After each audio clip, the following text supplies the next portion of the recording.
മലപ്പുറം ജില്ലയിലെ മത്സ്യത്തൊഴിലാളികളുടെ ക്ഷേമനിധി അടക്കുന്ന ഓഫീസുമായി ബന്ധപ്പെട്ട് കുറച്ച് കാലങ്ങളായി മലപ്പുറം ജില്ലാ അതിർത്തിയിൽ തന്നെ ഏകദേശം 40,000-ഓളം മത്സ്യത്തൊഴിലാളികളാണ് ഉൾനാടൻ അതുപോലെ തന്നെ കടലോര മത്സ്യത്തൊഴിലാളികൾ, അനുബന്ധ തൊഴിലാളികളുള്ളത്.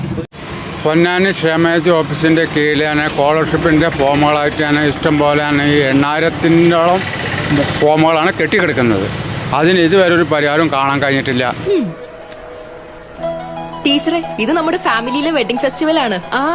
നമ്മുടെ ഫാമിലിയിലെ കല്യാണം. ഫാമിലിയിൽ കല്യാണമാണ്. ഗംഭീരമായ കളക്ഷനോടെ കല്യാണത്തിനൊരുങ്ങി ഫാമിലി വെഡിംഗ് സെന്റർ. അപ്പോ ടീച്ചർ കുടുംബസമേതം വരണം. ഓ, ആയിക്കോട്ടെ. Family wedding centre.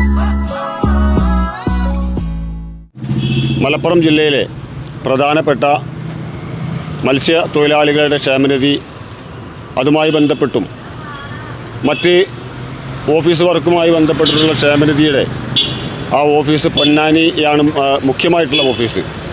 ഈ ഓഫീസിൻ്റെ കീഴിലാണ് താനൂര്, തിരൂര് എന്നീ ഓഫീസുകൾ.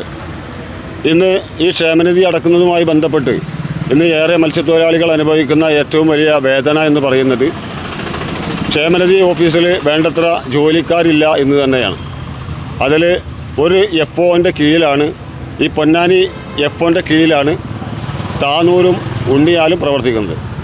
ഈ ഓഫീസറുടെ കീഴിൽ അസിസ്റ്റൻ്റ് താൽക്കാലിക ജീവനക്കാർ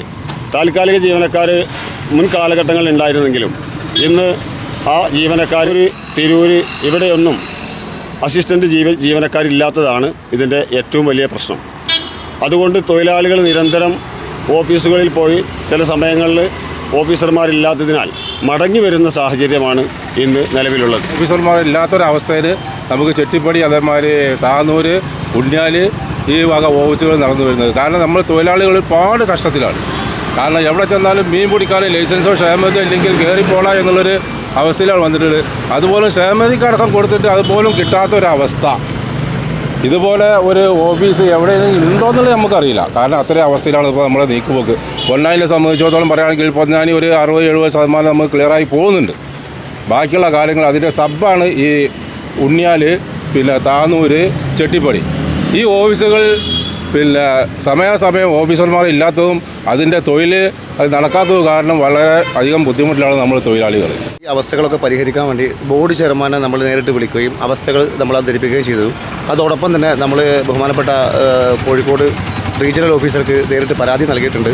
എന്നാലും മറ്റുള്ള വിഷയങ്ങളൊക്കെ ഉൾപ്പെടുത്തി തൊഴിലാളികൾക്ക് വേണ്ടി ഗൈഡുമാരെ നിയമിക്കുകയും അതോടൊപ്പം തന്നെ മറ്റുള്ള ഓഫീസർമാരെ കുറവുകൾ നികത്തി തൊഴിലാളികളെ സംരക്ഷിക്കണമെന്നുള്ളത് മാത്രമാണ് ഞങ്ങൾക്കിപ്പോൾ നിലവിൽ ആവശ്യപ്പെടാറുള്ളത്. ഡയമണ്ട് ആഭരണങ്ങളെയും പ്ലാറ്റിനം ആഭരണങ്ങളെയും സ്നേഹിക്കുന്നവർക്ക് മിത്ര ഡയമണ്ട്സ് നൽകുന്നു ഡയമണ്ട് ആഭരണങ്ങൾ ഇനി മുതൽ വാങ്ങുന്ന വിലയിൽ വിൽക്കുവാനുള്ള സൗകര്യം. ഏത് ജുവലറിയിൽ നിന്ന് വാങ്ങിയ ഡയമണ്ട് ആഭരണങ്ങളും ഉയർന്ന വിലയിൽ മിത്ര ഡയമണ്ട്സിൽ നിന്നും മാറ്റിയെടുക്കാം. അൺകട്ട് പ്രഷ്യസ് ആഭരണങ്ങൾക്ക് എക്സ്ചേഞ്ച് വിലയിൽ 90%, വിൽക്കുമ്പോൾ 80% ബൈബാക്ക്. മാത്രമല്ല വിലയിലോ തൂക്കത്തിലോ കുറവില്ലാതെ പ്ലാറ്റിനം ആഭരണങ്ങൾ വിൽക്കുവാനും മാറ്റിയെടുക്കുവാനുമുള്ള സൗകര്യം. ഇത് മലപ്പുറം ജില്ലയിലെ പ്ലാറ്റിനം അംഗീകൃത ഷോറൂം. ഡയമണ്ട് പ്ലാറ്റിനം ആഭരണങ്ങളെ സ്നേഹിക്കുന്നവർക്ക് മിത്ര ഡയമണ്ട്സ്, താഴെപ്പാലം, തിരൂർ.